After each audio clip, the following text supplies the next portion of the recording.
Bom dia a todos. Começaremos agora mais uma reunião do nosso Instituto Cearense de Estudos Tributários, nossa reunião agora do mês de outubro, na qual abordaremos um assunto extremamente interessante e atual, que trata da coisa julgada em matéria tributária. O Supremo, inclusive, está debruçado na apreciação de casos importantes, ação direta de inconstitucionalidade. Começou, viu?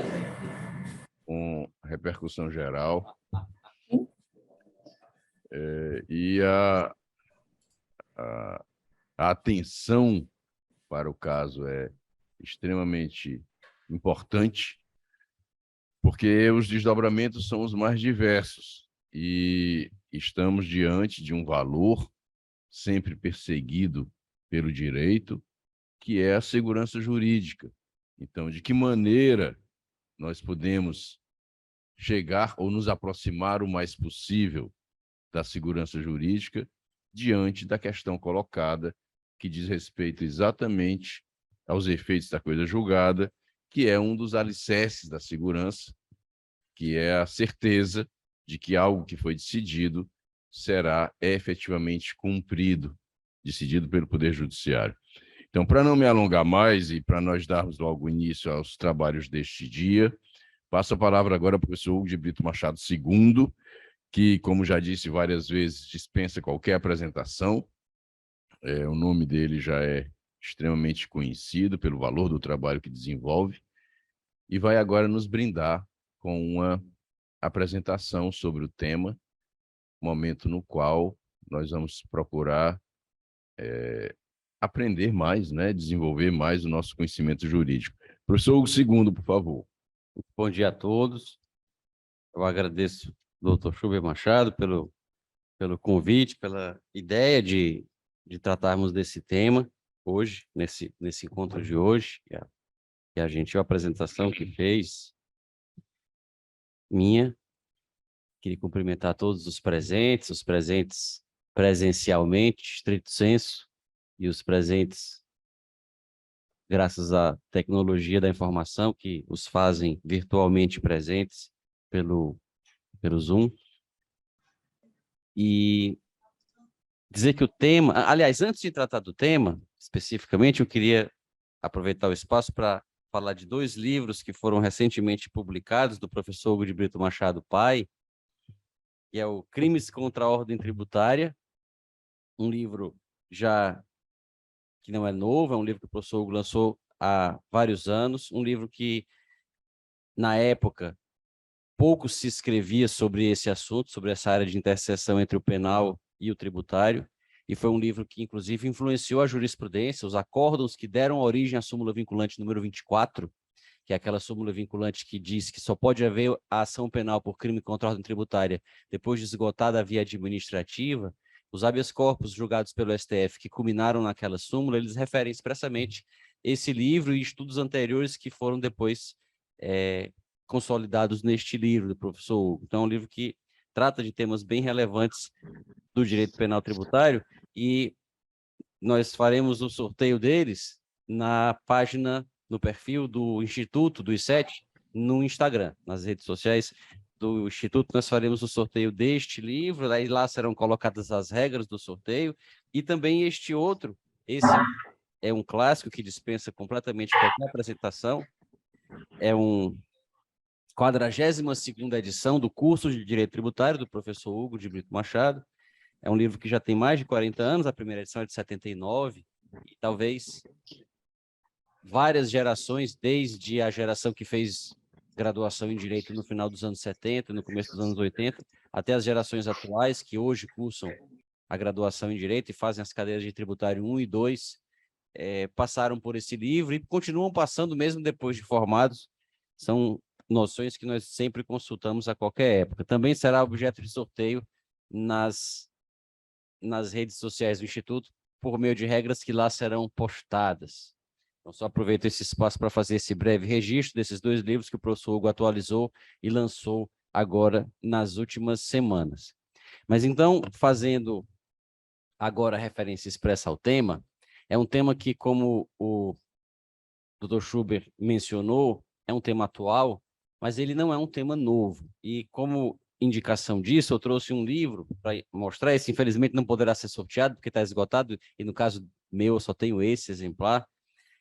Mas é um livro que foi coordenado pelo professor Hugo de Brito Machado. Ele faz parte de uma coleção do I7, do Instituto Cearense de Estudos Tributários, que até hoje vem sendo mantida, e estamos organizando, o professor Hugo Machado Pai, professor Schubert e eu, estamos organizando a edição agora de 2022, que tratará de desigualdade e tributação em tempos de pandemia.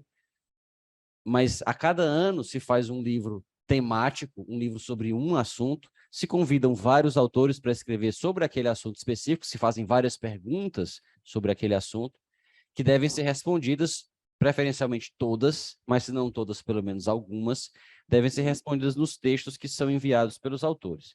Nesse exemplar especificamente, nós temos trabalhos aqui do professor Fernando Facuri Scaff, do professor Hugo de Brito Machado, trabalho do professor Schubert Farias Machado, trabalho do professor Vitório Cassoni, Marciano Sebra de Godoy, do professor Juvencio Vasconcelos Viana, do professor Ives Gandra, dentre vários outros.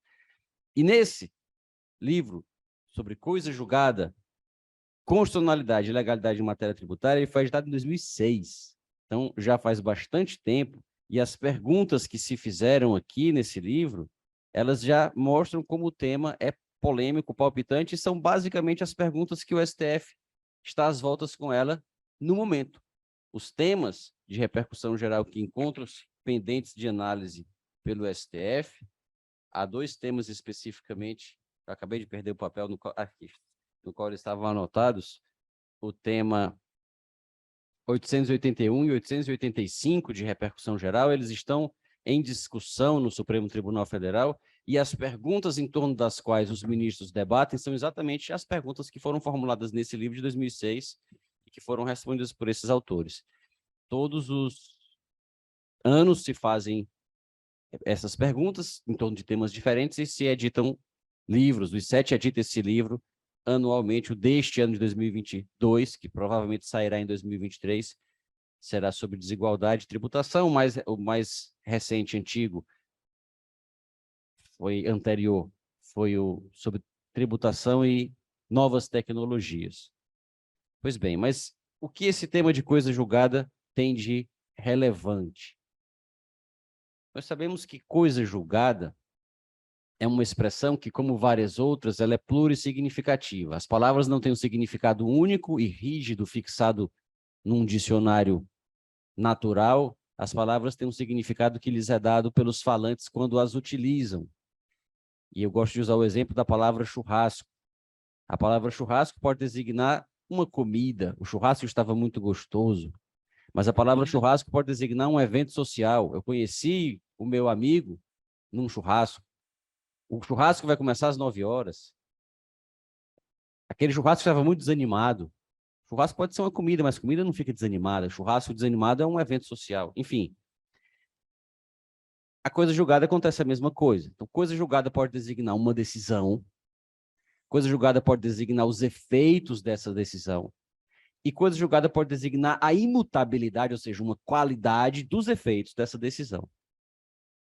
Geralmente se diz que a decisão transitou em julgado quando dela não cabem mais recursos, os recursos que cabiam foram interpostos ou não foram e escoou o prazo para tanto. E, nesse sentido, a decisão se torna imodificável. E aí se coloca o problema, que é o problema que tem sido debatido hoje no STF, de quando transita em julgado uma decisão que seria inconstitucional. Debateu-se muito no passado, na época de publicação desse livro e até antes, o que seria a chamada coisa julgada inconstitucional. E a primeira observação que nós temos que fazer é o seguinte: a Constituição consagra o instituto da coisa julgada. Então, não podemos dizer que simplesmente porque uma decisão seria, a critério de alguém, inconstitucional, só por isso nós não teríamos um motivo para que ela seja revista. Caso isso fosse admitido, a alegação de inconstitucionalidade fosse motivo para rever uma decisão, nós não teríamos uma relativização ou uma limitação da coisa julgada, mas nós teríamos o próprio fim da coisa julgada, em absoluto. Não haveria mais coisa julgada. porque todo e qualquer argumento pode ser deduzido a partir da Constituição, sobretudo da brasileira, que é altamente prolixa. Mas mesmo sem considerar essa prolixidade, se nós considerarmos princípios abertos como dignidade da pessoa humana, como devido processo legal, como razoabilidade, se pode, a partir desses 3 princípios, rediscutir qualquer coisa. Então, se qualquer coisa pode ser rediscutida porque é inconstitucional, à luz de quem a rediscute, nós não teríamos mais coisas julgadas em matéria tributária, ou em qualquer matéria, sempre que fosse constitucional a alegação colocada por quem quer rediscutir a coisa julgada. E aí vejam que interessante, a gente pode fazer um paralelo. Se um tribunal regional ou um tribunal de justiça, em um processo em curso, no qual ainda não houve o trânsito em julgado, se ele profere uma decisão declaradamente inconstitucional, quais são os requisitos que a ordem jurídica coloca para que essa decisão seja revista? Primeiro, é preciso que se interponha um recurso extraordinário em, no máximo, 15 dias. Tem que ter havido o pré-questionamento da matéria constitucional que se diz que foi violada. Tem que haver a repercussão geral daquela questão. Então, mesmo uma decisão não transitada em julgado, ela não poderá ser revista se, por exemplo, não tiver sido expresso no acórdão o que foi violado da Constituição e se isso não tiver repercussão para pessoas que transbordam aquelas que participam do processo. Então, se é assim, mesmo tendo ocorrido a prolação de um acórdão que ainda não transitou em julgado, que dizer, então, de quando esse acórdão transita em julgado? Então, já transitou em julgado, e aí nós poderíamos rediscutir a matéria sem que haja repercussão geral, sem que tenha havido pré-questionamento, sem a obediência do prazo de 15 dias, enfim, tudo isso sinaliza, de forma introdutória, que não é a mera alegação de que houve uma violação à Constituição que autoriza reabrir a discussão e desrespeitar a eficácia da coisa julgada. Mas qual foi a questão que se colocou, de fato, perante o judiciário e que é a questão que hoje está no STF para ser debatida nesses 2 temas, 881 e 885? É uma questão relativa à contribuição social sobre o lucro, na qual houve o seguinte: no início dos anos 90, final dos anos 80, diversas empresas judicializaram a questão de saber se a contribuição social sobre o lucro seria constitucional. Hoje pode parecer não razoável a discussão, porque hoje se tem por pacífico que a contribuição social sobre o lucro é constitucional, se tem por pacífico que as contribuições não precisam ser criadas por lei complementar, salvo aquelas que sejam instituídas com base na competência residual, que sejam adicionais às já mencionadas no artigo 195, que incidem sobre faturamento, receita, folha de salário ou lucro. Contribuições que sejam além dessas teriam que ser instituídas por lei complementar. Hoje se entende assim. Hoje se entende que as contribuições podem ter base de cálculo e fato gerador igual a de impostos. Hoje se entende que as contribuições pacificamente não precisam ser partilhadas com estados e municípios. Enfim, há uma série de questões que hoje são pacíficas, mas que em 89 não eram. Assim que se inaugurou o sistema constitucional atual. Então, essas questões foram colocadas e diversos tribunais declararam inconstitucional a contribuição social sobre o lucro, com base, em síntese, em 2 fundamentos. O primeiro fundamento é o de que não havia respeito à anterioridade. A contribuição foi criada e foi cobrada logo no mesmo ano. Não se respeitou a anterioridade nem anual, que hoje se entende que não se aplica às contribuições de seguridade, mas na época isso não era claro. E também não se aplicou sequer a anterioridade nonagesimal. E, nessa condição, isso foi questionado. E foi questionado também o fato de que essa contribuição deveria ser criada por lei complementar e essa contribuição deveria ser instituída para ser cobrada pelo Instituto Nacional do Seguro Social. Era a chamada tese da parafiscalidade obrigatória. Se a contribuição era de seguridade, ela tinha que ser cobrada por uma entidade diversa do Tesouro Nacional. Ela não poderia ser cobrada pelo próprio Tesouro, não poderia ter os seus recursos destinados à conta única da União. Porque o que caracterizaria a contribuição seria exatamente a finalidade, a destinação dos recursos, e para garantir que a destinação dos recursos seria atendida, esses recursos deveriam ser geridos por uma entidade autônoma, que, de acordo com a Constituição, inclusive, deveria ter orçamento próprio e gestão descentralizada. Era o que diz, ainda diz, o artigo 194 e o 165, quando dispõe sobre os orçamentos da União, o 165, e diz que a União deve ter um orçamento fiscal e deve ter um orçamento da Seguridade. E ao orçamento da Seguridade é que deveriam ser destinadas essas contribuições. E nada disso era feito na época. O Tesouro arrecadava, o Tesouro dava a destinação que queria, o Tesouro era o fiscalizador, e o argumento que foi usado pelo governo Collor de Mello, à época, foi o argumento de que fiscais da Previdência Social, eles não entendiam nada de lucro, de omissão de receita, de despesas fictícias, de despesas dedutíveis ou indedutíveis. Esse era um métier, esse era um know-how que tinham os fiscais da Receita Federal, não os fiscais da Seguridade. Então, seria um desastre o INSS fiscalizar e arrecadar, lançar a CSLL. O INSS pode lançar a contribuição sobre a folha, podia, né, na época. Hoje nem isso ele pode mais. Mas podia lançar a contribuição sobre a folha. Contribuição sobre o lucro, não. Teria que ser a União, a Receita Federal. E depois a Receita Federal repassaria para a Seguridade, se fosse o caso, os recursos necessários para atender às suas finalidades.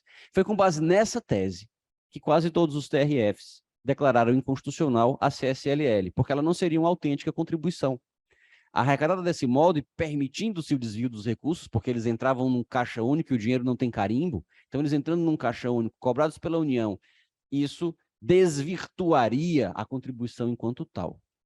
Então, com base nesse argumento, os TRFs declararam a contribuição inconstitucional. E aqui começa o nosso problema. Por quê? Primeiro, por conta de um negócio que, e negócio aqui eu uso no sentido de coisa, entidade, troço, e não no sentido de acordo de vontades para trocar bens jurídicos. Então, por conta de algo que nós conhecemos como jurisprudência defensiva, que desde essa época já funcionava, embora naquela época não tão intensamente como hoje.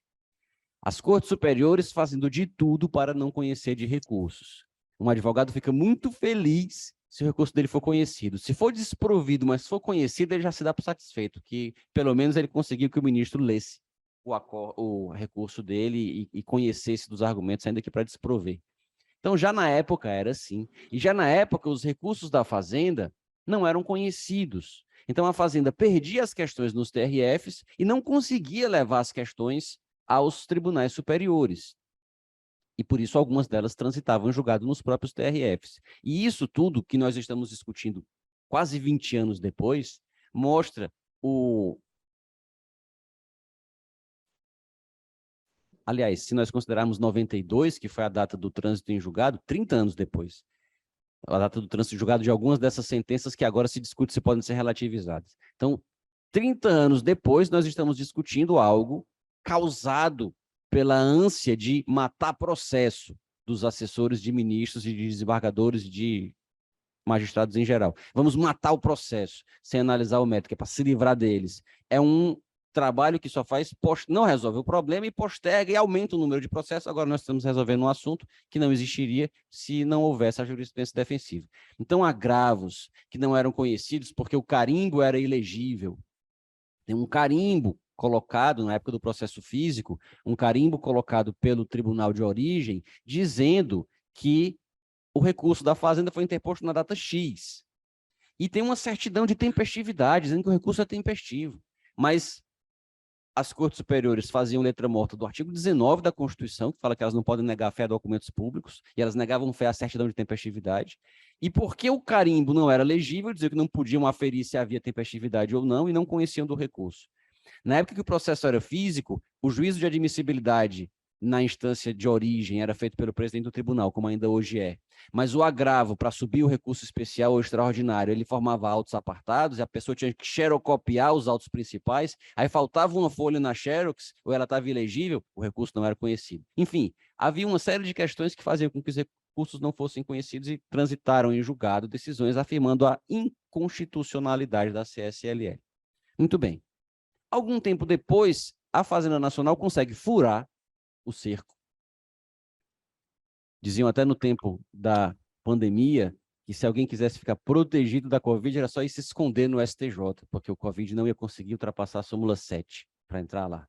Então, a Fazenda conseguiu finalmente ultrapassar as barreiras da jurisprudência vinculante e entrou no Superior Tribunal de Justiça, aliás, no Supremo Tribunal Federal, e o STF julgou constitucional a CSLL, afirmando que não há nenhum problema em a União arrecadar a contribuição, destiná-la a seu caixa único, porque depois ela vai repassar os recursos para a Seguridade. E se ela não repassar, por acaso, o Supremo reconheceu que existia essa possibilidade, mas ela estará violando a lei. E nós não podemos declarar uma lei inconstitucional sob o argumento de que ela está sendo violada. É porque a lei foi violada que ela se torna inconstitucional? Não, a lei está mandar para a Seguridade o dinheiro. Se a União não mandar, está violando a lei. A lei não é inconstitucional. O que seria inconstitucional seria a conduta da Fazenda e tal. Enfim, foi o começo do abrite sésamo que o STF fez para a União em matéria de contribuições. Dê o nome de contribuição que você pode fazer isso, o que você quiser com o sistema tributário. Essa foi o primeiro passo dessa caminhada. Mas o fato é que colocou-se a questão em seguida. E agora? E aquele pessoal que conseguiu o trânsito em julgado lá nos TRFs de decisões afirmando a invalidade da CSLL.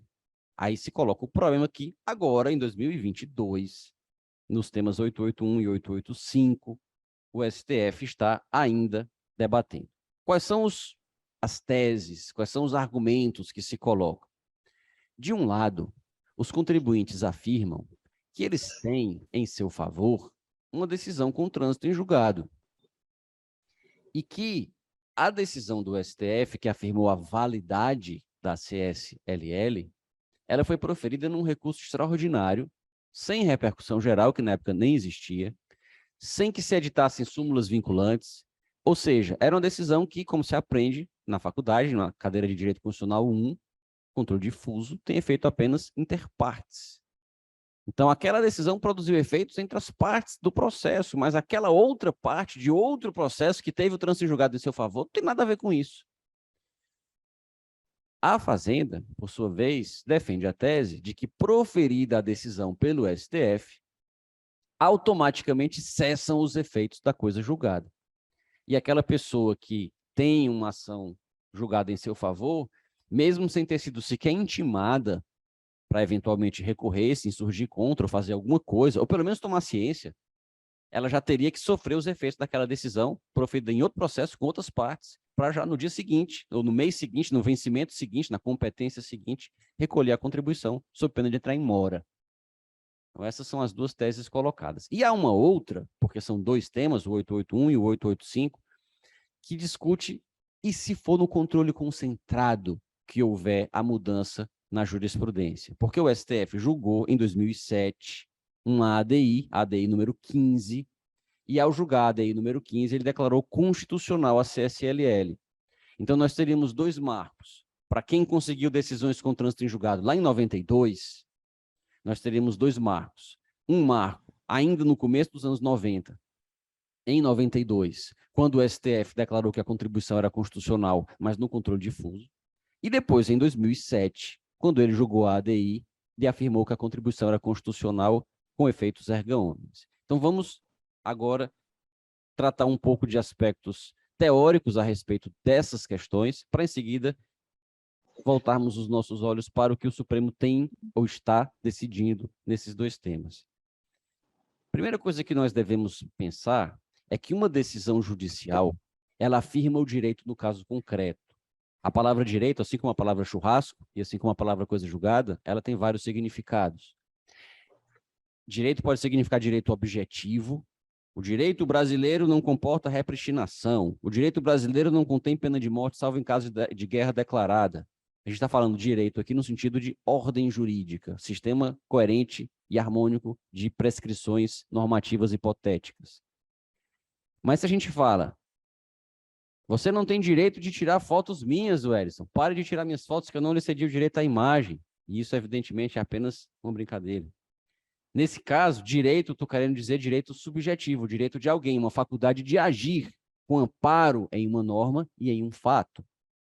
Os direitos que se discutem em processos judiciais, salvo nos processos de controle concentrado, que a rigor nós não temos uma autêntica jurisdição sendo exercida, porque jurisdição, se nós formos para a origem romana, latina, jurisdictio, significa dizer o direito, é esse direito subjetivo. Inclusive, os falantes da língua inglesa não têm essa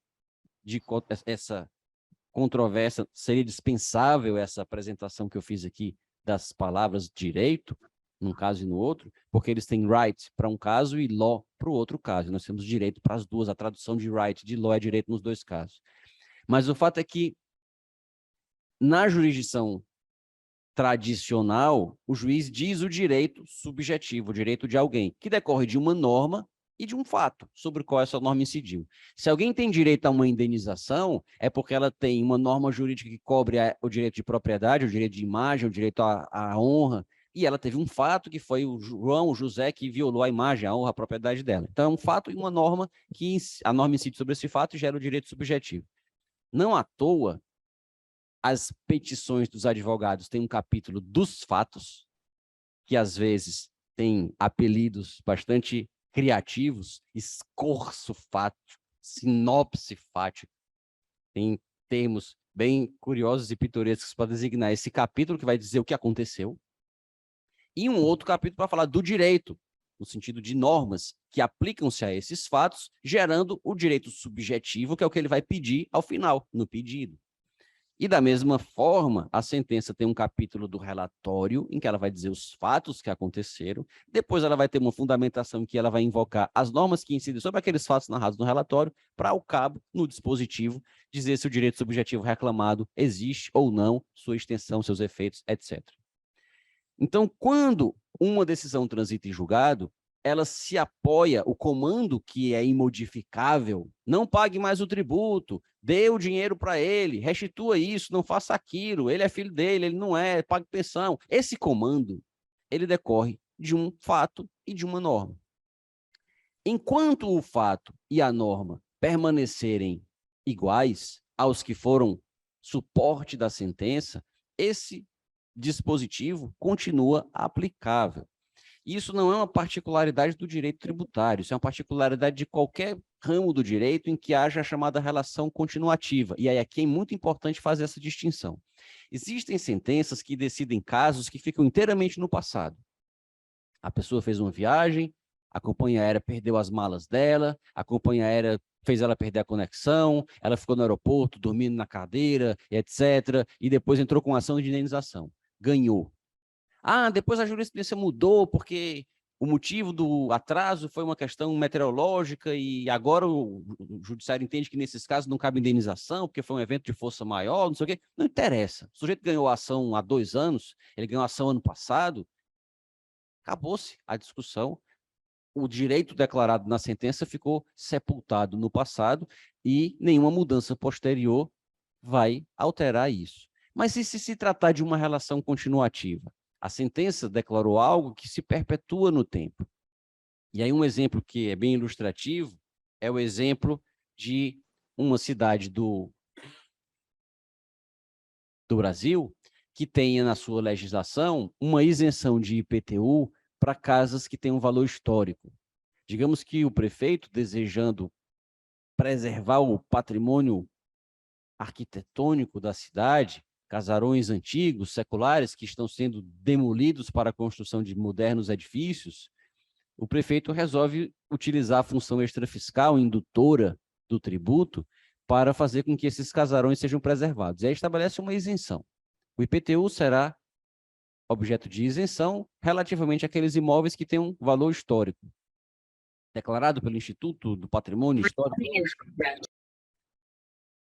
E aí, digamos que uma senhora pleiteia essa isenção para sua casa, que tem mais de 100 anos, e a prefeitura nega a isenção. Então, ela move uma ação judicial para que se declare o seu direito à isenção do IPTU.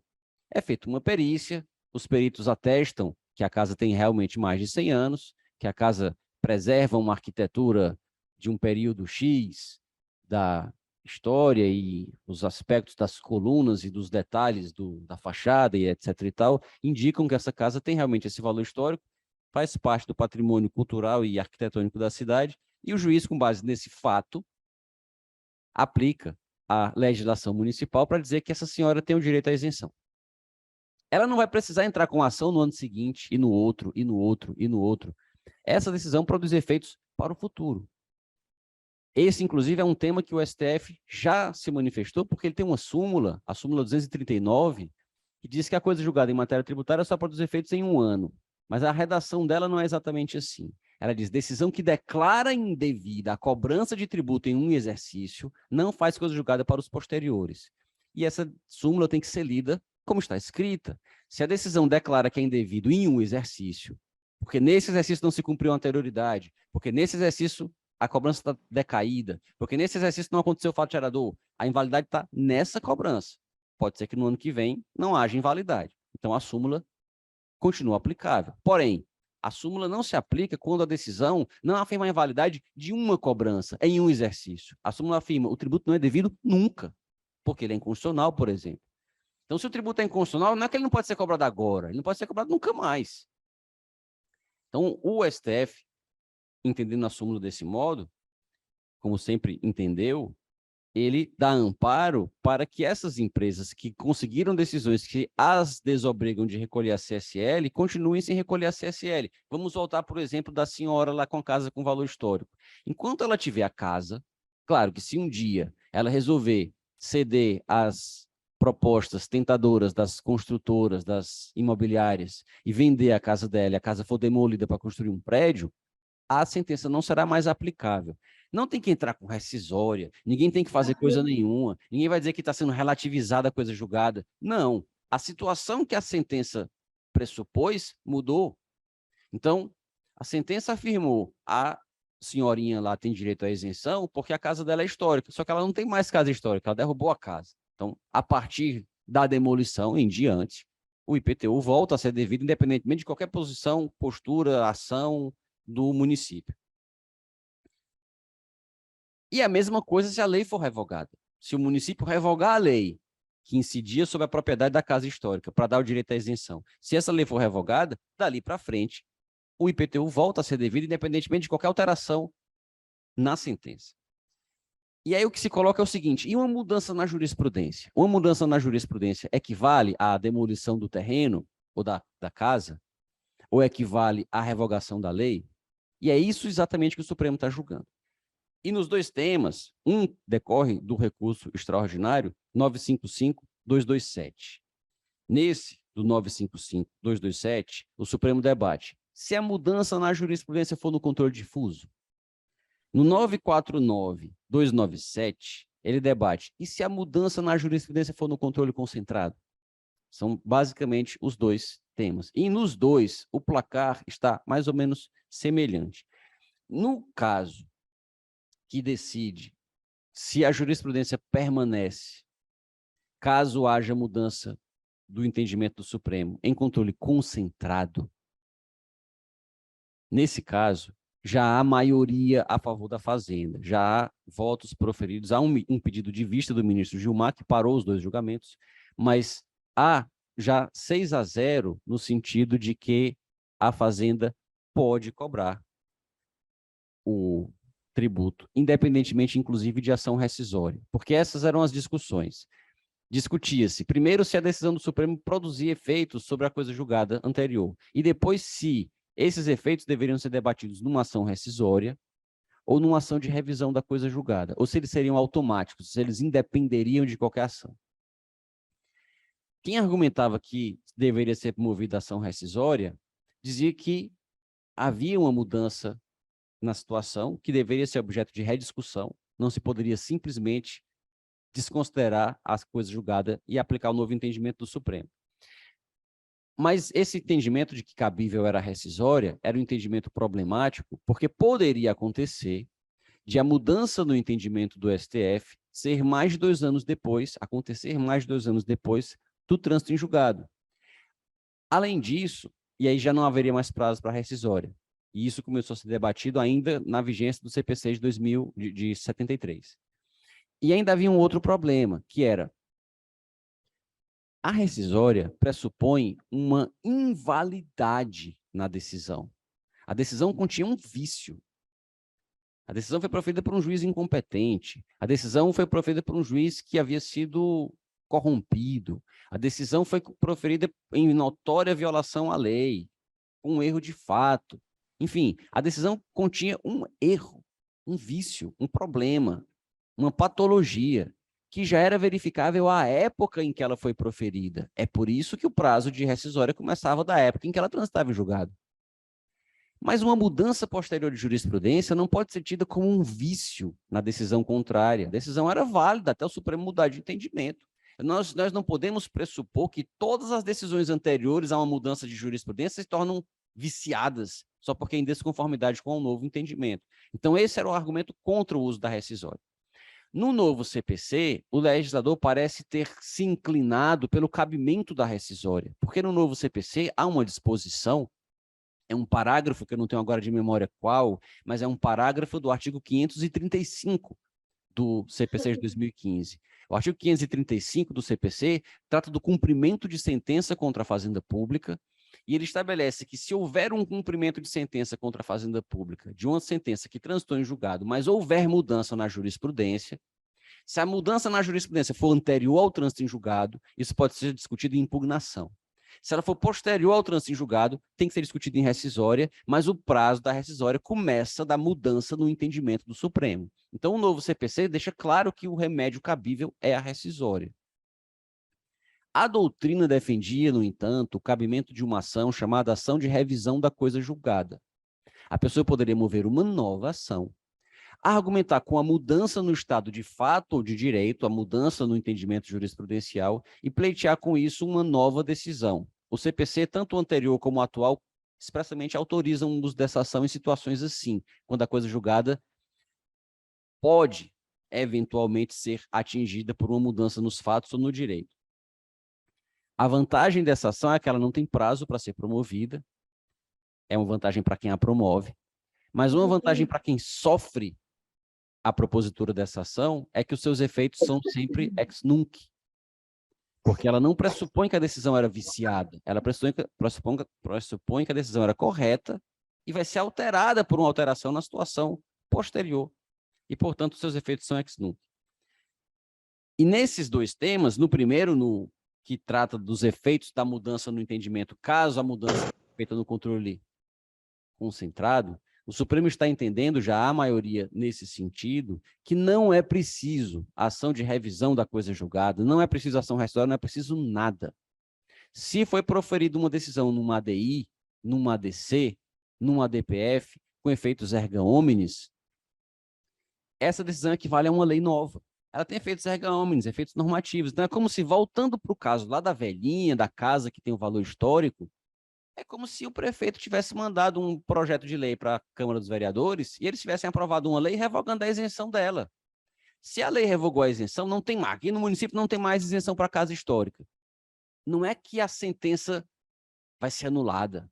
Não é que a sentença está errada. Não, a sentença continua produzindo efeitos e é correta. Só que ela diz, em face da lei número tal, a casa X é isenta. Só que a lei número tal foi revogada. Então, da revogação em diante, a sentença não se aplica mais. A mesma coisa está dizendo o Supremo ao julgar esse tema, acontece se for julgado uma ADI. A partir do julgamento da ADI, se for contrário à decisão que passou em julgado, a decisão que passou em julgado já não se aplica mais. Então, no caso da CSLL, quem tem decisões com trânsito em julgado em 92, em 93, a partir de 2007, não precisa mais pagar.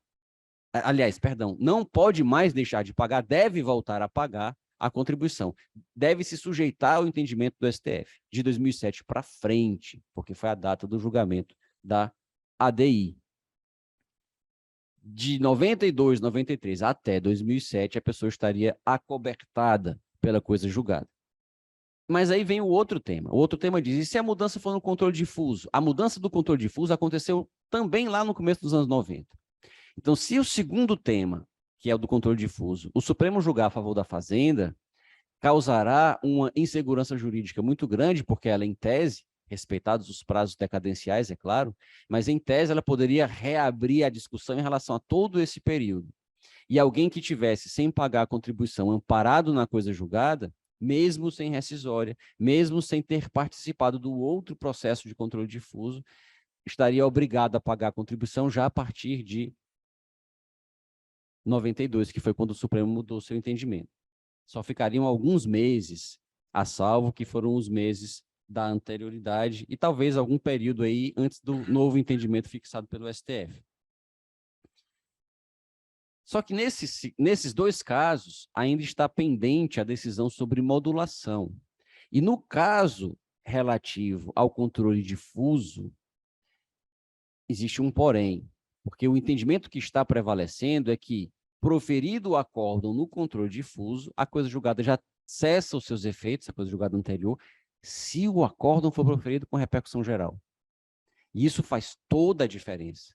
Por quê? Porque nessa época não existia repercussão geral. A repercussão geral é um instituto muito mais posterior do que 92, 93. Nessa época não havia repercussão geral.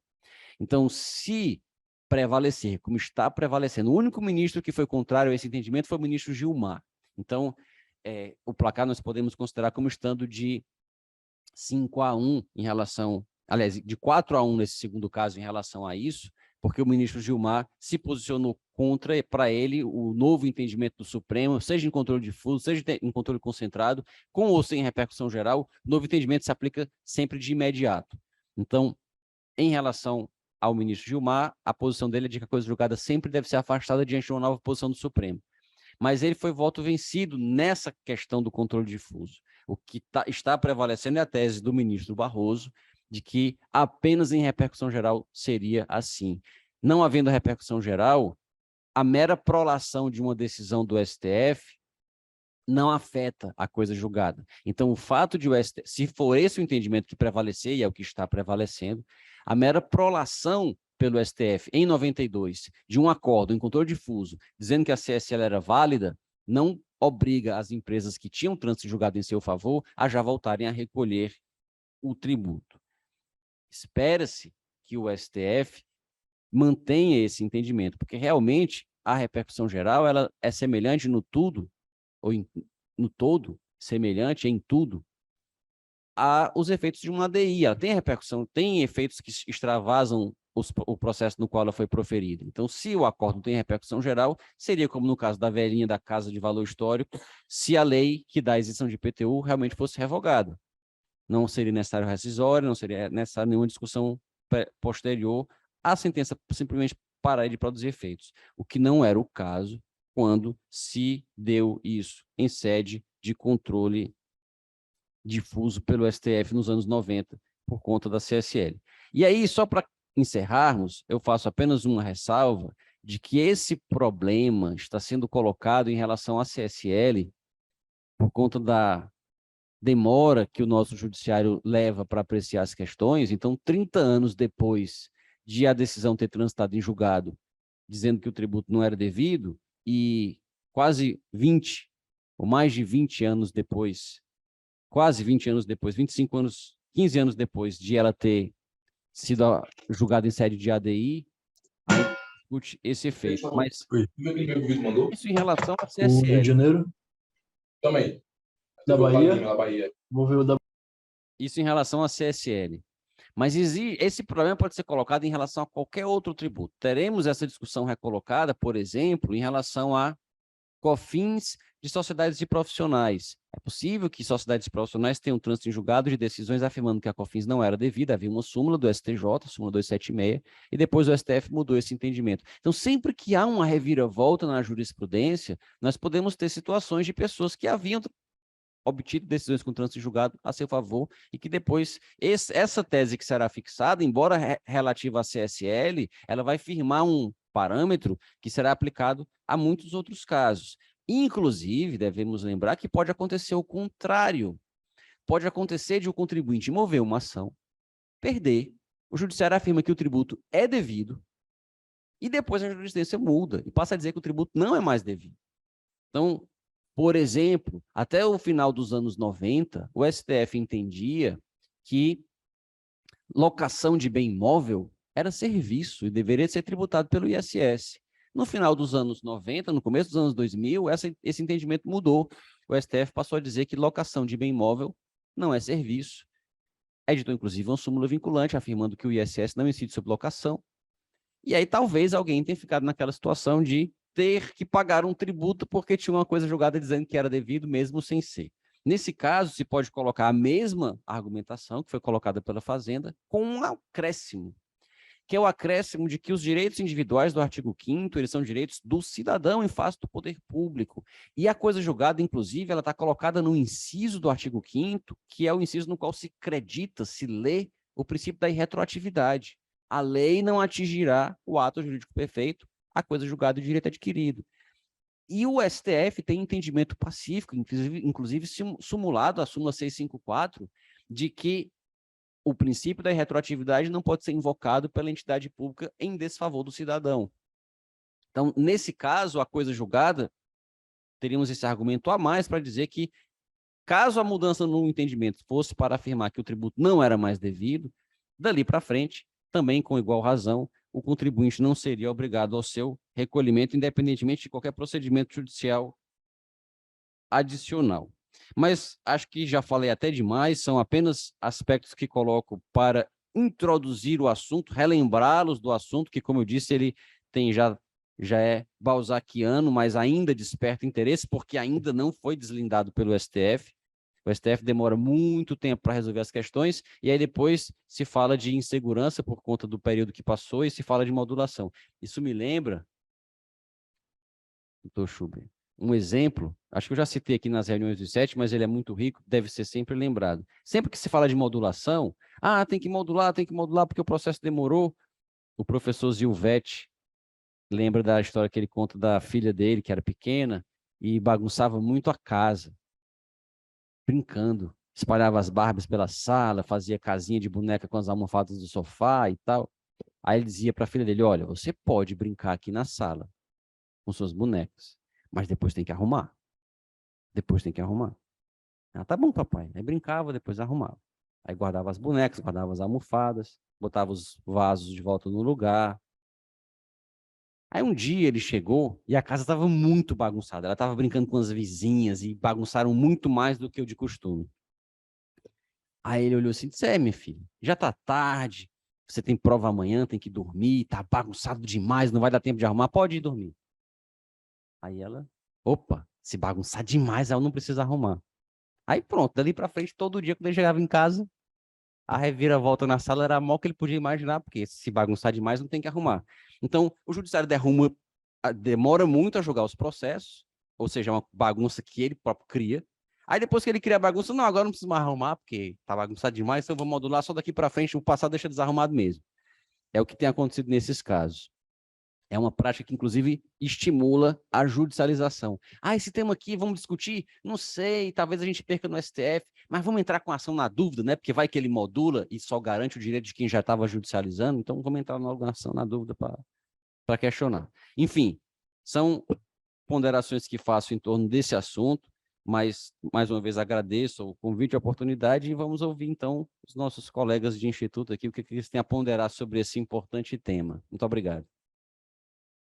Bom, vocês perceberam que realmente o tema ele é extremamente interessante, inclusive envolve aspectos até históricos, né? O professor Segundo colocou muito bem as diferenças que nós temos hoje em relação ao que tínhamos no início da década de 90, e com o brilhantismo que ele costuma mostrar, nos trouxe as lições que nos ajudam a compreender esse caso, que aparentemente pode parecer intrincado, mas na verdade não é. E aí eu destaco aqui ainda essa questão histórica. Talvez quem não tenha idade para isso, ou quem até que esteja interessado pelo direito há menos tempo, não perceba as diferenças. A questão do sistema tributário, logo depois da Constituição de 88, início dos anos 90, era completamente diferente do que nós temos hoje. Completamente diferente. E quando nós vimos o Tribunal Regional Federal da 5ª, da 3ª, da 4ª, da 2ª e da 1ª regiões, todos eles decidindo que a contribuição social sobre o lucro era inconstitucional da maneira que foi criada, nós ficamos numa situação, até certo ponto, tranquila. A jurisprudência toda se inclinou no mesmo sentido.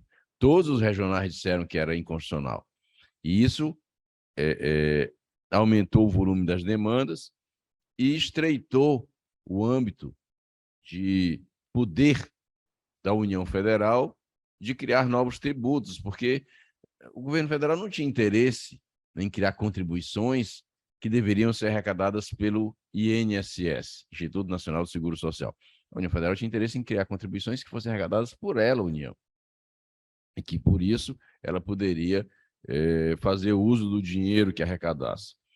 Mas aí vem o Supremo, depois da União furar a rede da jurisprudência defensiva, como muito bem destacou o professor Segundo, e muda de posicionamento, adotando como fundamento um dos votos vencidos do Tribunal da Terceira Região, dizendo exatamente que sim, que o problema do destino da arrecadação era um problema legal e não constitucional. E se a lei determinava que o dinheiro fosse para o INSS, dali em diante estava resolvido o problema, porque a lei já deu esse destino. Se ela estaria sendo cumprida ou não era outra questão, como já destacado pelo professor Hugo II, não dizia respeito à validade dela própria lei, mas sim apenas do seu cumprimento, da sua efetivação. E a partir daí muda tudo. E toda aquela jurisprudência criada nas 5 regiões passou a ser agora diferente. O Supremo passou a indicar um outro sentido. Passou a ser uma jurisprudência, vamos chamar assim, vencida pela nova orientação do Supremo. E aí a União Federal foi correr atrás de tentar superar as decisões que lhe eram contrárias. Boa parte delas ainda enfrentadas por recurso extraordinário, outra parte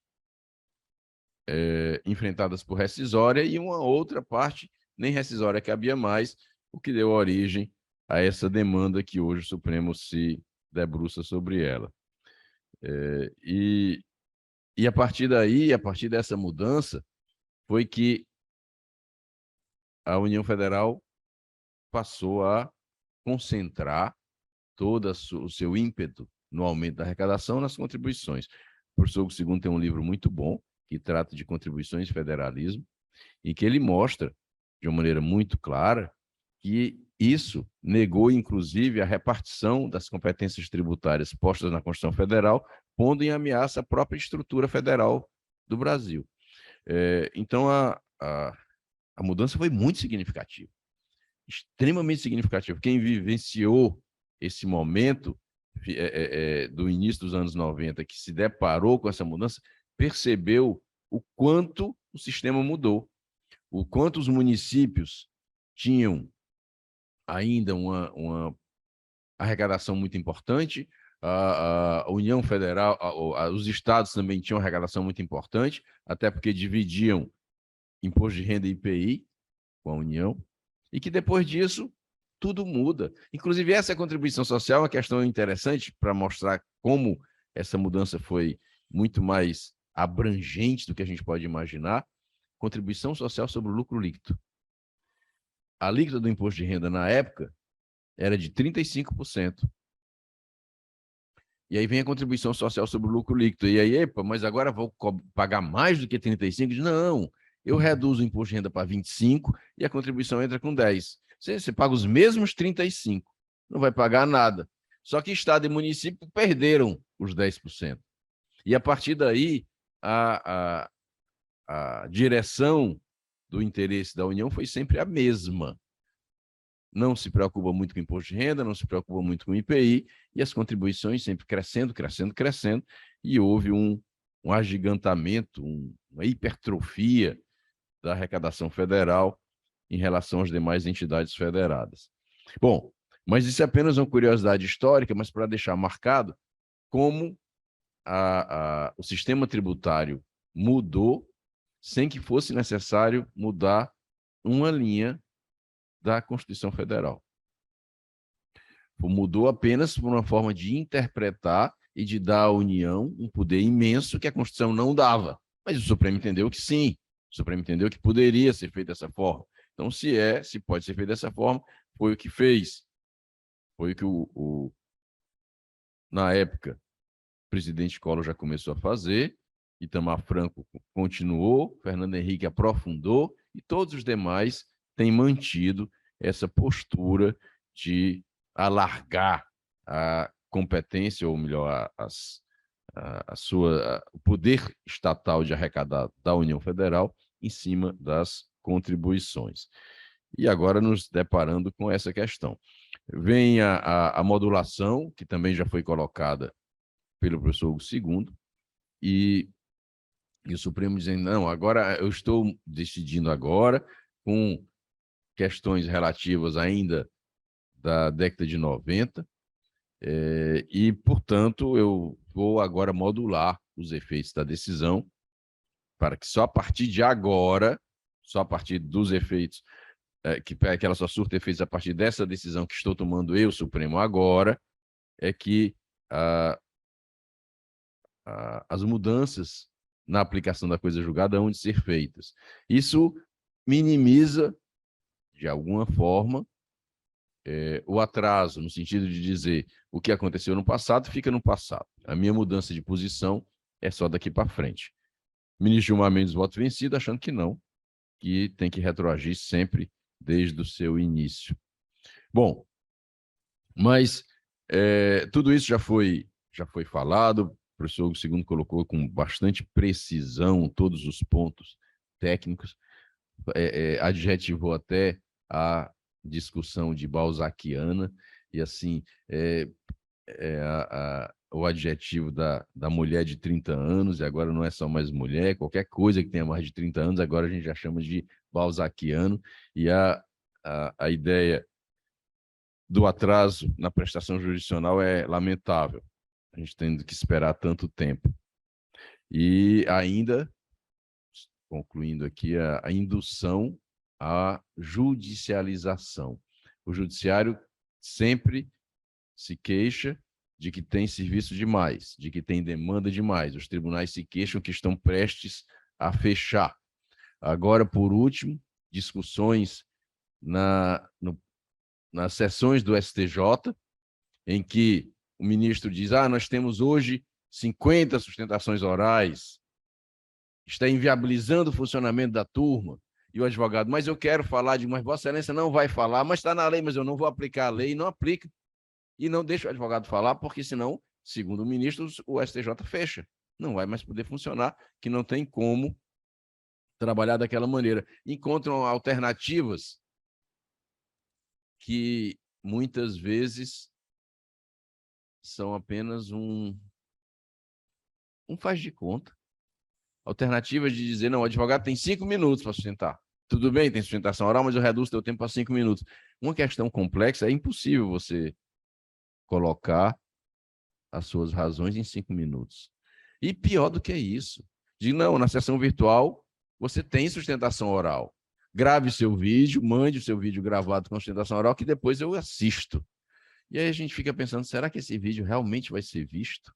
Será que eu aqui falando, gesticulando, reclamando, muitas vezes os jogadores não olham para mim, quanto mais um vídeo gravado lá quietinho, precisa de alguém que toque para assistir, será que ele vai ser realmente visto? E aí, de maneira paradoxal, contraditória, esse mesmo judiciário fica dizendo o tempo todo, entre em juízo. Se você não entrar em juízo, você não tem direito. Olha, eu estou modulando, só estou dando direito a quem já entrou. Olha essa insegurança toda, quem não entrar vai ser prejudicado. Então, é um ponto interessante para refletir, para que nos faça, a todos nós, né? Todo mundo, pensar um pouco sobre isso e nos ajudar a, talvez, encontrar uma saída, um caminho que nos tire, pelo menos diminua a terrível insegurança que todos nós vivemos hoje, do ponto de vista jurídico. Mas, bom, alguma manifestação, alguma pergunta? dois questionamentos básicos, assim. Um é o argumento da concorrência, né? A Fazenda, ela utiliza muito esse argumento de que alguns contribuintes, simplesmente por ter uma coisa julgada favorável a eles, e outros não, simplesmente por às vezes, uma falta de uma assistência técnica qualificada, isso afetaria diretamente a questão concorrencial, especialmente em alguns setores em que a margem de lucro é muito apertada.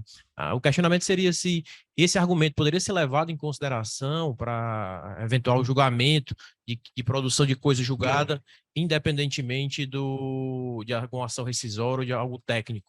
Se é um argumento válido, se é um argumento apropriado. E o segundo é, hoje, o nosso sistema de resolução de demandas tributárias, ele é um sistema que se divide entre matéria constitucional e matéria infraconstitucional. De modo que o STJ ele caminha basicamente no sentido de ser uma corte de resolução dessas demandas tributárias também, praticamente semelhante ao Supremo, né? Então, decisões tomadas em sede de recurso repetitivo também não teriam o mesmo efeito prático de produzir essas questões. Claro que a decisão de constitucionalidade é uma decisão bem mais qualificada, uma decisão bem mais complexa do que uma decisão do STJ, decisão sobre a legalidade. Mas, basicamente, as premissas são as mesmas hoje, que está se caminhando nesse sentido. O STJ, o Supremo diz que a matéria não é constitucional, o STJ vai lá e decide, e a repercussão sobre a judicialização é a mesma, diversas ações. Tradicionalmente, os advogados, eles interpõem os recursos extraordinário e especial, mas, no final das contas, sempre algumas matérias vão ficar sujeitas simplesmente ao STJ. E por que esse entendimento também não se aplicaria às demandas repetitivas? Né? Aquém do argumento de que a discussão de constitucionalidade é uma discussão mais qualificada. Basicamente, são essas duas questões, a questão da concorrência e a questão das demandas repetitivas do STJ. Excelentes questionamentos, Lucas. E para mostrar como o tema não é novo, esse livro que eu citei aqui, de 2006, as perguntas que o professor Hugo de Brito Machado fez para o professor Ives Gandra, professor Helenilson, professor Scaff, professor Schubert, responderem, dentre elas está a primeira: como devem ser solucionados possíveis conflitos entre a coisa julgada e a isonomia? Seria adequada a solução que implique a inteira prevalência de uma em detrimento da outra? A solução que implique a prevalência da coisa julgada sobre a isonomia não seria contrária à livre concorrência? Artigo 170 da Constituição, inciso 4. E, na sequência, a segunda pergunta fala do STF e a terceira pergunta fala do STJ. Uma sentença que resolve uma questão tributária afirmando a legalidade ou a ilegalidade da cobrança do tributo em determinada situação e transita em julgado pode ser questionada na hipótese de o STJ afirmar sua jurisprudência final em sentido oposto? Então, a questão já foi colocada aqui em 2006. A resposta que eu lhe daria, Lucas, primeiro em relação ao STJ, é de que realmente não faz diferença. Há uma mudança na jurisprudência, essa mudança na jurisprudência firma um padrão normativo, se for em repercussão geral, ou no caso do STJ, se for em recurso repetitivo. Só num caso isolado, não. Mas se for em recurso repetitivo, sim, porque tem efeito erga omnes normativo, erga omnes. E, portanto, o critério deve ser absolutamente o mesmo, embora não seja isso que o STF está julgando. E talvez essa questão possa ser colocada depois e vai ficar difícil de saber quem é que vai falar sobre isso. Vai ser o STF, que tem que dizer os efeitos de uma mudança de jurisprudência do STJ, porque eles afetam a coisa julgada, que é constitucional, ou vai ser o STJ, porque são os efeitos da decisão dele. Talvez aí a gente assista um jogo de empurra ao contrário pelas coisas, dizendo que não é comigo, e talvez seja difícil saber quem vai dizer, mas se fosse para dizer, eu diria que deveria ser dito que o efeito é o mesmo, no caso de mudança do STF ou do STJ. Quanto à livre concorrência, é um argumento sedutor, mas é um argumento que, a meu ver, é insuficiente. Se for possível relativizar a coisa julgada, porque houve uma mudança normativa, porque foi em sede de repercussão geral, porque foi em sede de recurso repetitivo, porque foi uma ADI, porque foi uma lei nova, o motivo é esse.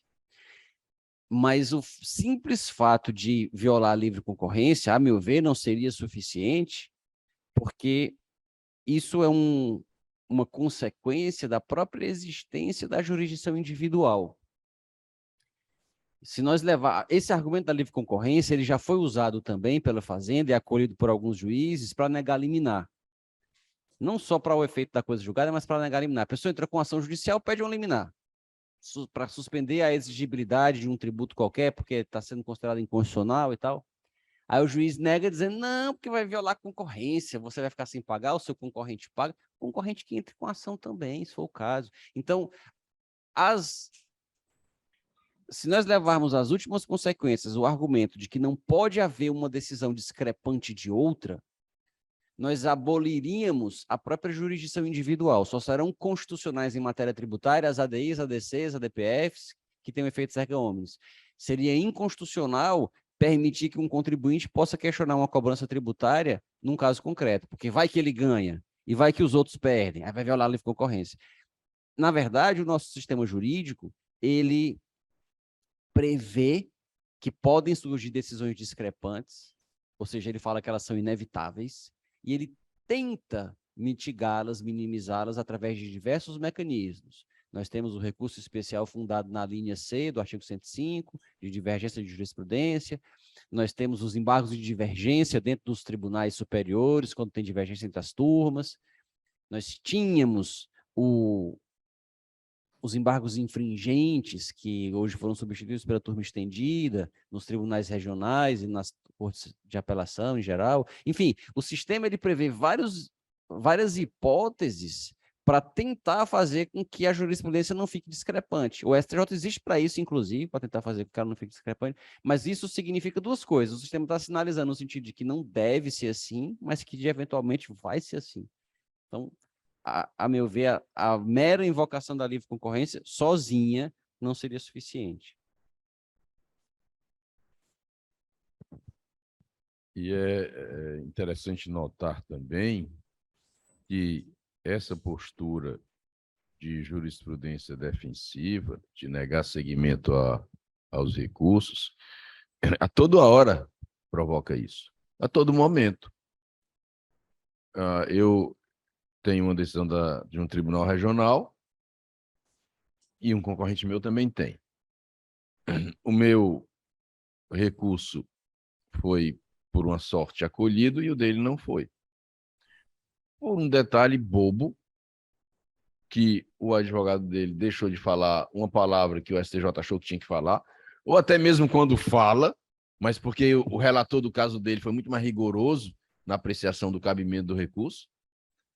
A decisão dele vai transitar em julgado, porque o STJ não toma conhecimento, e a minha foi acolhida ao STJ, ele mudou de opinião e me deu o direito que eu pedi.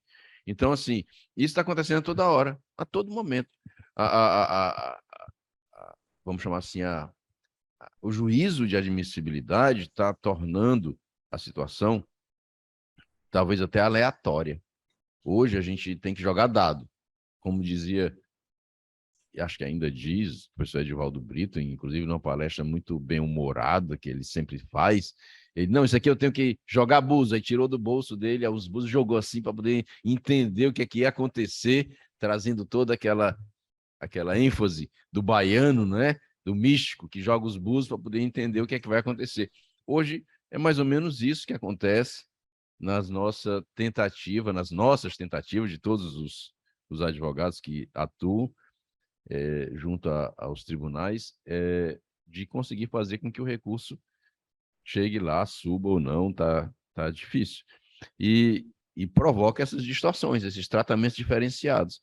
E como o professor Hugo Machado II colocou, faz parte do individual, né? da existência do tratamento individual das questões, e uns ganham, outros perdem, seja com natureza comercial para gerar efeito na concorrência, seja com qualquer outra, né? Outra natureza que a questão tenha.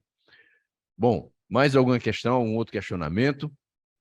Professor, Sim?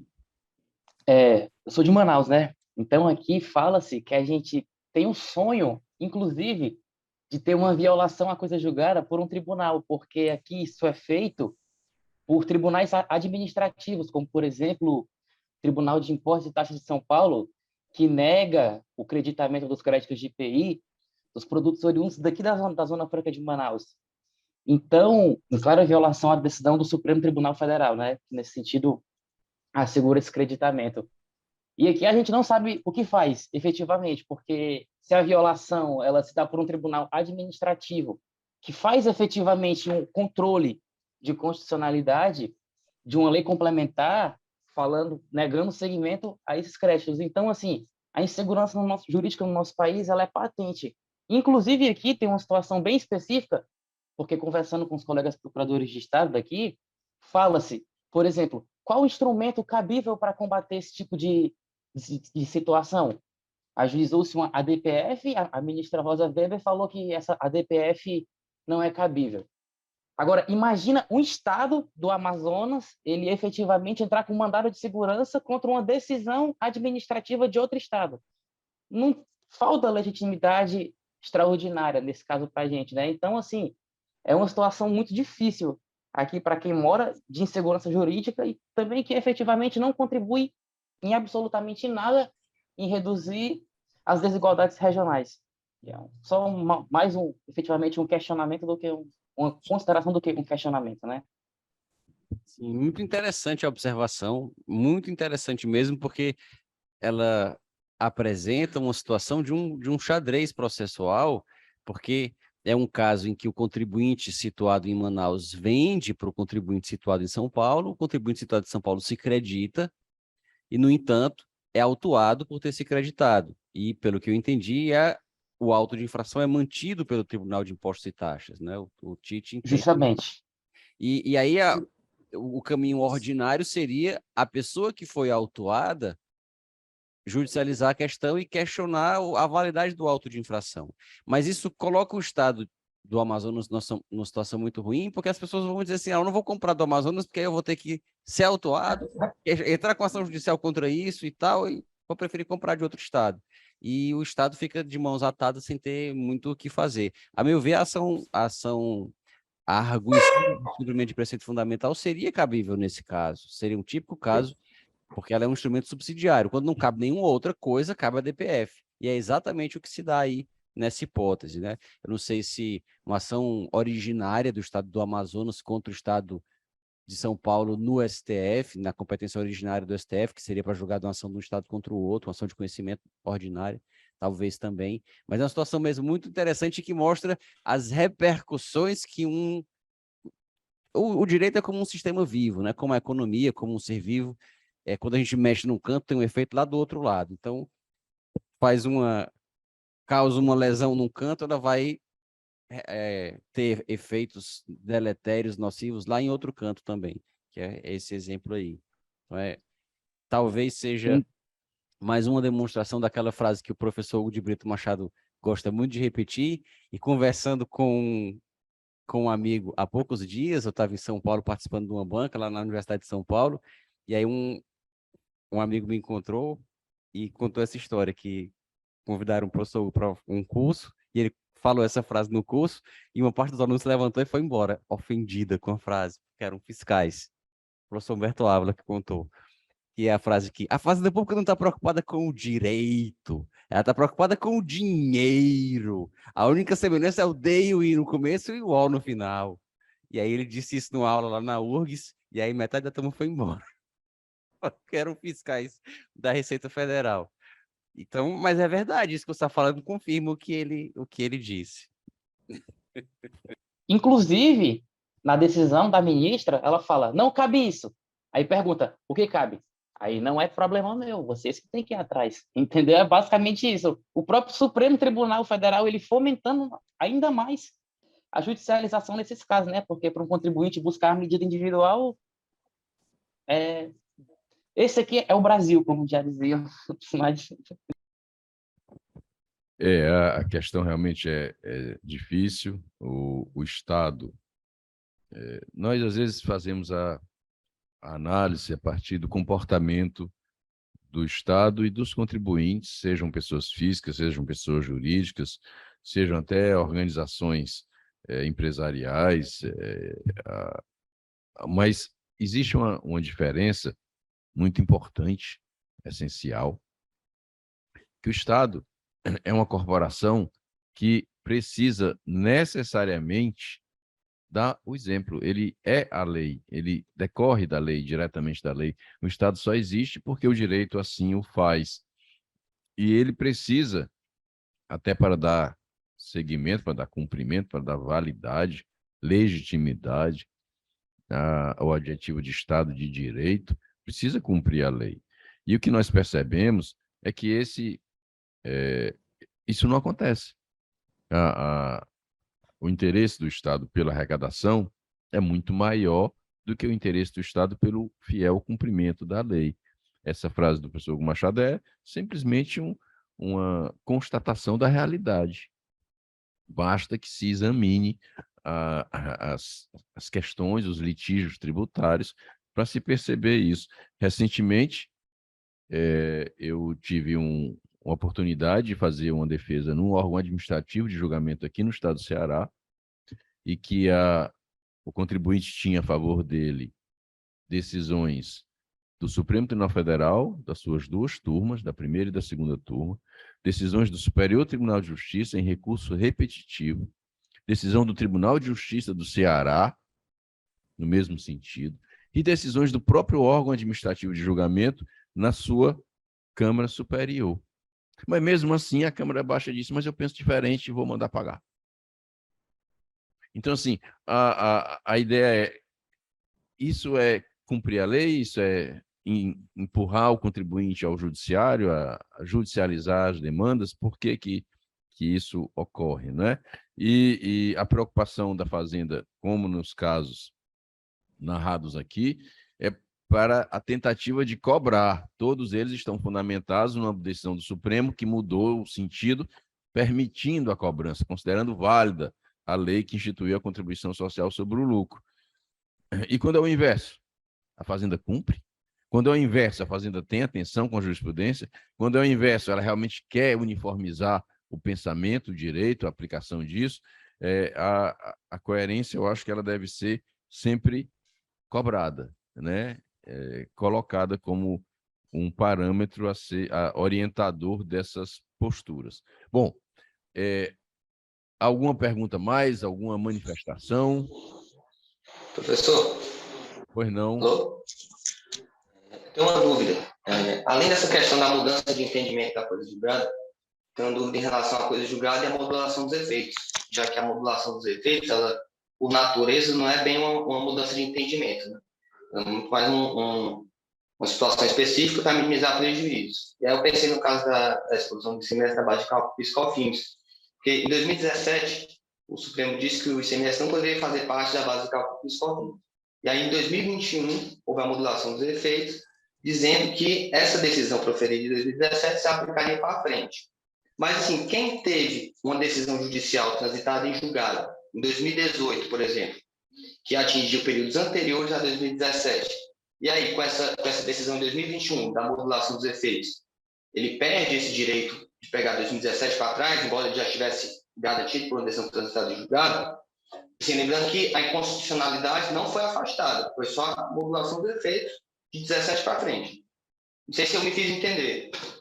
Pelo que eu entendi, você está falando do caso da tese do século, do ICMS na base de cálculo do PIS/COFINS, e foi a situação daqueles que ganharam a questão e transitou em julgado, depois o STF modulou.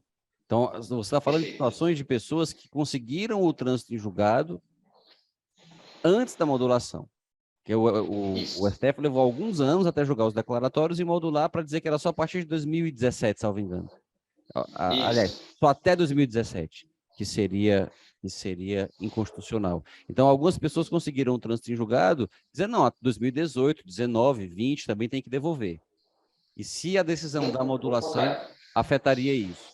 Esse assunto está sendo debatido agora, inclusive foi objeto de um acalorado debate num congresso que eu fui lá em Gramado. Uns procuradores da Fazenda até ficaram com raiva, porque uma das pessoas que estava no painel, não fui eu que falei, mas falou que era um absurdo que o contribuinte tivesse que o contribuinte tivesse que se sujeitar a relativizar uma coisa julgada para aplicar o entendimento do STF, que disse que era inconstitucional, mas que era para ser modulado. Então, é pior do que nesse caso da CSL, porque nesse caso da CSL, o Supremo disse, a contribuição é devida, a decisão está errada. No caso dos contribuintes da tese do século, não, o Supremo disse, realmente tem que devolver. A decisão está certa, mas como eu modulei, então a decisão seria afetada. Em princípio, se for aplicado esse entendimento do STF que ele está afirmando nesses temas, como foi em repercussão geral que ele julgou os declaratórios fixaram os termos da repercussão geral, então os declaratórios já seriam, o novo termo de modulação já seria aplicável mesmo àqueles que transitaram em julgado. Embora a particularidade da situação, que é o fato de ser uma situação em que a decisão é correta, apenas houve uma mudança na modulação, isso poderia ser objeto de uma rediscussão pelo próprio Supremo, saber se esses temas, o 881 e o 885, se eles seriam aplicáveis nesse caso também. A meu ver, sim. A meu ver, a tese seria a mesma. Mas é possível que se diga, não, no caso da modulação, o Supremo teria que se manifestar sobre se ela alcançaria também quem já tem decisão com trânsito em julgado, para que ele se pronuncie, né? Seria uma tese filhote dessas aqui, dos temas que a gente está tratando hoje. E tem um detalhe de que a modulação, normalmente, ele excepciona quem já ingressou em juízo, né? Só está sujeito à modulação quem não ingressou em juízo. Mas quem ingressou em juízo, normalmente está excepcionado. Vai ser regulado pela ação que já ingressou, né? E isso pode, talvez, ser levado em conta também para delimitar os efeitos da coisa julgada. Ora, se pelo fato de eu ter ingressado em juízo, eu tenho direito a ter reconhecido a inconstitucionalidade desde sempre, o marco da modulação foi só a partir daquela data, para quem não havia aberto a discussão ainda, o efeito da minha coisa julgada pode ser, no que diz respeito ao passado, pode ser talvez mais forte ou indiscutível. Pode ser que alguém tenha entrado em juízo depois de 2017, como a tese já estava pacífica no STF, só faltava decidir a modulação. A pessoa ganhou e transitou em julgado, tudo dentro desse período. Pode ter acontecido. Pode. Aí sim, aí surge, como você diz, muito buziles, né? Aí vai surgir a discussão e a polêmica, né? Mais alguma dúvida? Professor Hernandes Oliveira, que sempre se manifesta e está aqui atento, já ligou e desligou o microfone várias vezes. Professor Hernandes, por favor, a sua manifestação. Olha, eu continuo parabenizando o Instituto pela coragem da gente estar discutindo agora coisas práticas, coisas do dia a dia. E como eu não costumo contribuir com muito, geralmente eu faço uma confusão de teorias e fatos, para também advertir as pessoas que estudam direito tributário. E, no fim, nem sempre faço uma pergunta, não sei se deixo muito confuso, mas queria dizer um fato concreto para poder dizer a minha opinião, o que eu acho que eu estou sentindo. É um caso concreto de um precatório. Precatório que transitou em julgado, mais ou menos, apesar de ter uma súmula do STF dizendo que o precatório, ou qualquer coisa de norma, até do artigo 100, o precatório só pode ser feito uma vez. Mas a gente vinha de caso antigo, que já era mais ou menos a quarta vez, e se fez o precatório, e toda vez quando a gente recebia o dinheiro, para quem é mais novo, aí não sabe, a gente fazia precatório de $1 milhão, e quando recebia, porque não era com correção monetária, quando recebia, o dinheiro não dava para comprar um telefone. Isso foi outra realidade brasileira muito triste, foi de um passado do qual a gente não tem saudade. Mas feito o precatório, o nosso caso concreto é um precatório feito com a correção monetária pelo IPC, e para quem não conhece, eu estou vendo muita gente jovem aí, quando eu corrijo pela tabela normal da Justiça, eu recebo 100. Quando eu conseguia a correção monetária pelo IPC, que era as correções que o governo não reconhecia legalmente, mas a jurisprudência acabou reconhecendo, de cada 100 eu recebia 4,29, o que significa dizer que se eu recebesse um precatório de 1 milhão, com a correção pelo IPC, eu teria 4.729.000. Essa realidade passou, e nós, é um caso concreto, não estou dando exemplo de ninguém, a empresa recebeu, na época, o precatório, já com correção monetária, com a formação do todo o devido processo legal, aquela briga que às vezes leva 10 anos com o juiz para fazer o precatório, e tem ameaça de polícia, tem um negócio que o doutor Schubert conhece muito bem. E aí, quando chega no tribunal, que é a maior violência que eu vejo no processo tributário brasileiro, é que quando chega no tribunal, o tribunal manda ouvir a Procuradoria da República de lá, a Procuradoria, não vou dizer o nome aqui, que eu até me esqueço dessas coisas, mas o procurador que seria aqui, que é o representante legal, o advogado lá da Fazenda, é ouvido sobre o meu cálculo, que foi conquistado com 10 anos de luta. E o tribunal, o presidente do tribunal manda ouvir, e o procurador da Fazenda, equivalente ao procurador da Fazenda Nacional, manda, eu chamo isso uma ordem, tranca tudo porque está tudo errado. Veja bem, o processo correu em Fortaleza, com a ouvida de todas as partes por 8, 9 ou 10 anos. E quando chega lá, ele diz, eu não aceito os cálculos. E o tribunal, como se fosse uma obediência, devolve o processo para Fortaleza, não sei se acontece em outros estados, devolve para refazer o cálculo, porque o procurador mandou dizer disse que estava errado. Só que neste caso concreto, daqui eu estou com o precatório na mão aqui, recebido em 1999.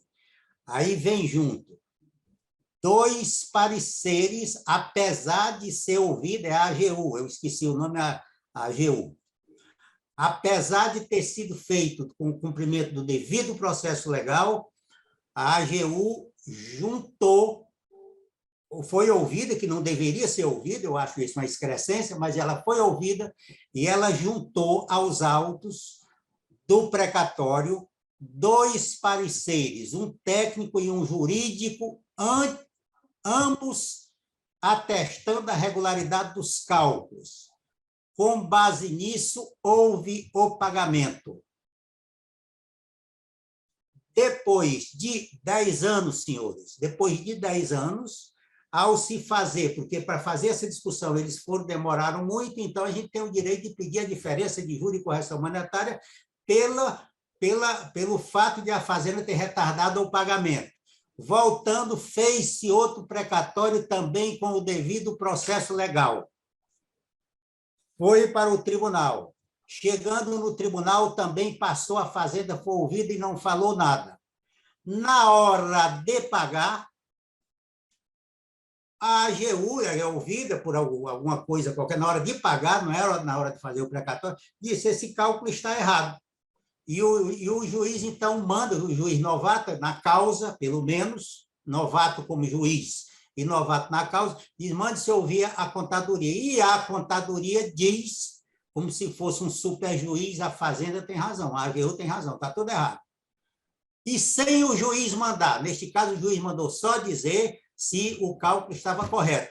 E o contador, por sua vontade, por sua iniciativa, e amando que eu digo por convencimento do absurdo que a Fazenda estava colocando, ele fez outro cálculo, tirou toda a correção monetária do IPC e fez o débito como negativo, mandou o juiz, porque o parecer da contadoria para ele é um parecer técnico e tal, mas no caso a contadoria agiu como superjuiz aí, o juiz mandou cancelar o precatório e mandou cobrar 10 anos depois de pago, mandou cobrar a diferença que a contadoria entendeu que tinha, mandou considerar como débito da empresa porque ter recebido a maior.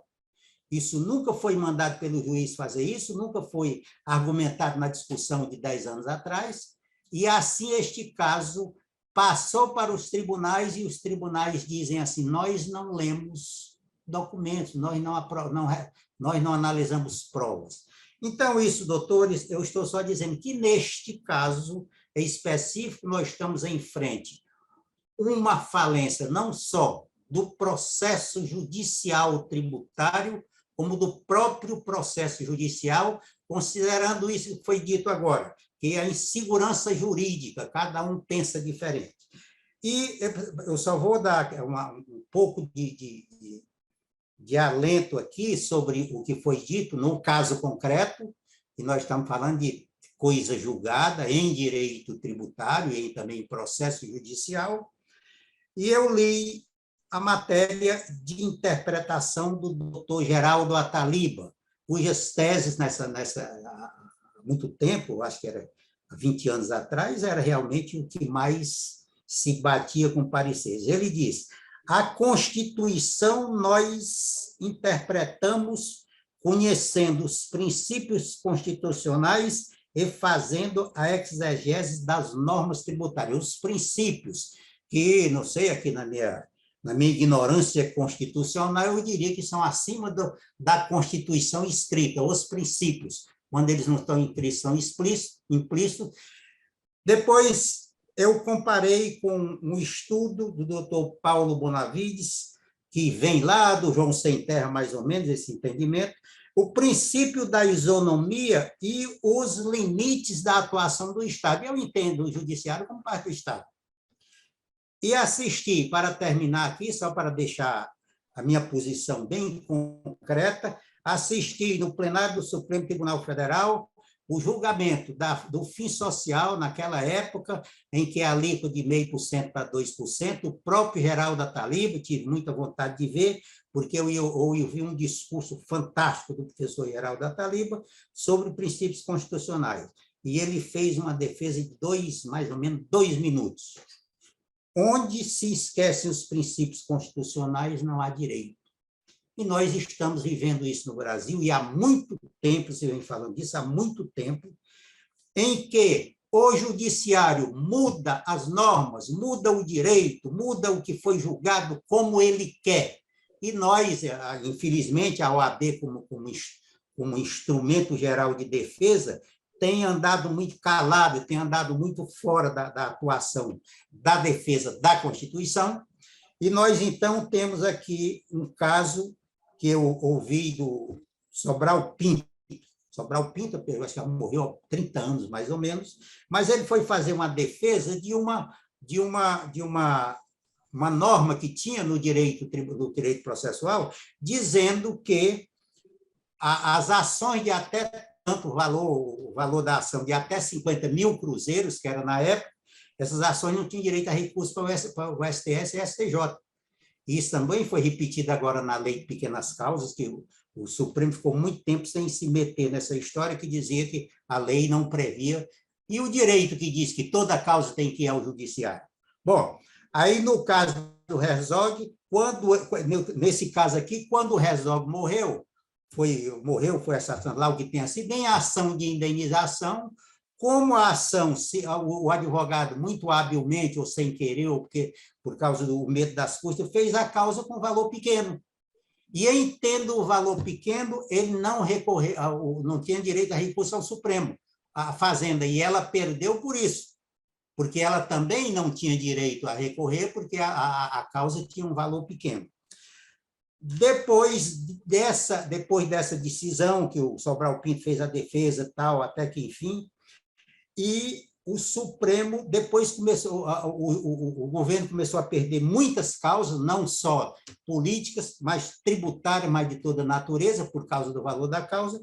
Aí o Supremo disse, anulem-se todas, reportaria lá o que tenha sido, eu não sei nem o nome, anulem-se todas as decisões transitadas em julgado para poder, agora pode ir para o Supremo, porque agora é a Fazenda que está sendo prejudicada, agora tem que ir para julgamento pelo recurso extraordinário. Eu tinha causas cujos precatórios tinham sido pagos já em 2 ou 3 edições, precatório complementar, precatório principal, complementar, etc., em que foi anulada a sentença, teve que mandar o processo todo para o STF, geralmente para dizer assim, confirma a sentença, mas teve que mandar. Esse é o absurdo que nós estamos inventando, e não vejo solução, pelo que vocês falaram aí, eu não vejo muita solução, a não ser que o Brasil comece a andar pelo processo não escrito, prevista a oralidade processual, prevista no Código de 1973, nunca foi utilizado, e agora está mais ou menos utilizado, apesar de o CPC de agora ser muito mais contra, ele quer ser detalhe no processo, inclusive, de o juiz se manifestar, etc. Mas o juizado de pequenas causas está sendo, de certo modo, uma lição dos que funcionam, que a maioria demora mais do que os outros ou não chega a lugar nenhum.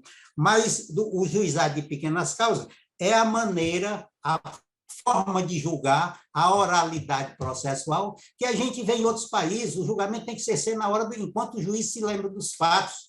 Nós temos juízes que dão parecer em fatos de 15 anos, aí vocês estão dizendo, eu tenho um caso aqui de 32 anos, ninguém mais conhece ninguém, os juízes já morreram, já se aposentaram, muitos advogados já morreram, a gente está chegando na velhice, então eu também desconfio muito da falta, desconfio muito do sistema tributário como é julgado, em que o processo vira uma espécie de santidade, em que o formalismo é muito mais importante do que o direito. E isso, infelizmente, deixa os advogados, deixa muitos juízes, que eu conheço também, e deixa principalmente os estrangeiros desconfiando da segurança jurídica do Brasil. Vocês também disseram aí que, infelizmente, não existe. Muito obrigado pela paciência. Obrigado, Hernandes, pela sua colaboração, suas considerações. Mais alguma pergunta, alguma manifestação? Estamos agora praticamente concluindo nossos trabalhos, mas alguém que ainda queira fazer alguma colocação, podemos atendê-la. Bom, sempre fazemos o convite para que os interessados apresentem indicação de assunto a ser debatido aqui no Instituto. Esse assunto vai ser analisado com toda atenção para que a gente faça a escolha e coloque na pauta da reunião para ser debatido, seja por alguém que tem interesse em fazer a abertura dos trabalhos, seja por um de nós aqui do Instituto. O que tem acontecido tem sido a nossa prática das nossas reuniões. Os sorteios que o segundo falou, ele vai providenciar, vai cuidar disso através da nossa página na internet, lá no Instagram. E no mês que vem, em novembro, nós teremos uma nova reunião, e para essa é que eu estou aqui solicitando a indicação de assuntos que sejam do interesse de todos, para que a gente possa discuti-los. E não havendo mais manifestação, não havendo mais nenhuma colocação a ser feita, agradeço a participação de todos, né? É sempre bom conversar sobre direito, é sempre bom discutir esses assuntos, para que a gente tenha mais condições de compreender o nosso ordenamento tão confuso que cada dia mais se apresenta.